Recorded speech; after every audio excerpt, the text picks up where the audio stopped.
This video is a buster call. To find out more about how you can get me to do a personalized video on a topic of your choosing, head over to patreon.com/grandlinereview and scroll down to the Admiral tier. But for now, enjoy the video.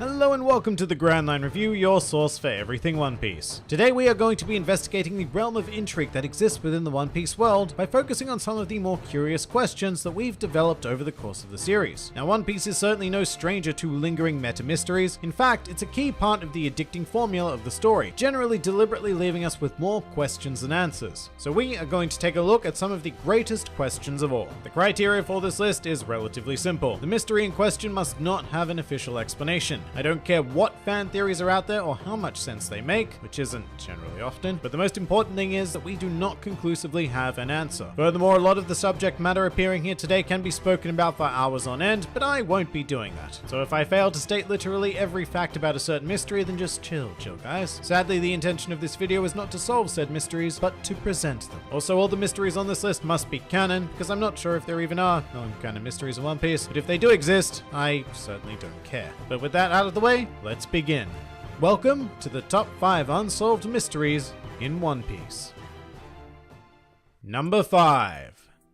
Blackbeard's multiple devil fruits. Kicking things off today, we have a moment that quite literally shook the world thanks to the Guru Enemy, get it? Whereby at the end of the Marineford arc, Blackbeard was somehow able to acquire a second devil fruit and use its ability in tandem with his first. This moment turned all accepted knowledge of devil fruits on its head, and exactly how Mr. Blackbeard was able to accomplish this feat is still a mystery at the time of this recording, all thanks to the power of a dark sheet. Now, to a fair few people in the One Piece fanbase, this isn't a mystery at all, because they've come to live in their own world of accepted headcanon and claim that this is possible due to the effects of the Yami Yami no Mi. And to put it simply, that might not be true. I'll concede that it is highly likely due to the fact that the Yami Yami no Mi can cancel out other fruit abilities, but at this stage there is no way to know for sure. And honestly, if it were that simple, I just don't see the need for Oda to keep it hidden all this time. It would be a really disappointing solution to a mystery that has endured for almost a third of the series at this point. Plus, there is a potential second explanation, which is the deeper layer of mystery attached to Blackbeard himself. Throughout the series, there have been a couple of hints that Blackbeard is far from a regular human being, the most prominent of which is right in front of our eyes in the form of the Blackbeard pirate's Jolly Roger, one of only 2 in the series to contain multiple skulls, which I find fascinating given that a Jolly Roger is generally a direct representation of the captain of that pirate crew. I mean, for example, the other Jolly Roger with multiple skulls belongs to the DeKalvin brothers, who co-captain their crew, and hence 2 skulls make sense. But why is Blackbeard a supposedly singular entity represented by 3 skulls rather than 1? Well, I'll leave that to the abundance of theory channels out there, but the mystery surrounding this man, as well as how he can hold multiple devil fruits, is very potentially much deeper than we suspect. However, not quite as deep as the rest of the mysteries on this list.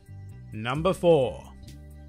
Whatever the hell this thing was at the end of Thriller Bark. This is probably one of, if not the biggest tease in the entirety of One Piece. Following the conclusion of Thriller Bark, this entity was spotted by Lola and Lola alone actually, and it was accompanied by a note from the narrator saying that it was very fortunate that the white mist was still lingering in the Florian Triangle, covering the eerie face of what may be the largest creature we've ever seen in this world. I mean, just look at that perspective in relationship to Thriller Bark, which is the world's largest pirate ship. It's absolutely insane. The narrator also heavily implied that whatever this is in fact the one responsible for the disappearance of over 100 ships a year in the Florian Triangle, a legend that began long before Thriller Bark arrived in the area. But I guess the most annoying thing about this mystery is that it may never be solved. For every other contender on this list, I am 100% certain that we will receive an answer in time. But in this case, finding the solution could only detract from what this mystery represents. The idea that as much as we explore this world, it is simply far too big for us to ever achieve a complete understanding of it. There will always be an unknown factor, which, as frustrating as it might be, is one of the key reasons why readers and watchers alike continue to lust for adventure in this series.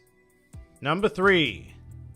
Joy Boy. As quite possibly the oldest named individual in the series, Joy Boy is entirely surrounded by a thick fog of mystery. Not a literal one like the Florian Triangle monster, but a more metaphorical one. All we know of him thus far comes courtesy of a poneglyph telling us of a time around 800 years prior to modern day. The poneglyph was written as an apology letter actually, with Joy Boy lamenting a broken promise to Poseidon, one of the ancient weapons that seems to inhabit certain mermaid royalty. Joy Boy was a human allegedly attempting to do something involving the Noah with Poseidon's help, but for reasons currently unknown, was was unsuccessful. And that's kind of it. But that's all we really need to consider him one of the greatest unsolved mysteries in the series, primarily because he is a named figure in history, and history is not something that One Piece tends to showcase a whole lot. I mean, yes, it's there, but it's kept deliberately shrouded from us as an audience because we're exploring this world through Luffy's perspective. Speaking of that history though, it's pretty difficult to continue talking about Joy Boy without bringing up number 2, the Void Century.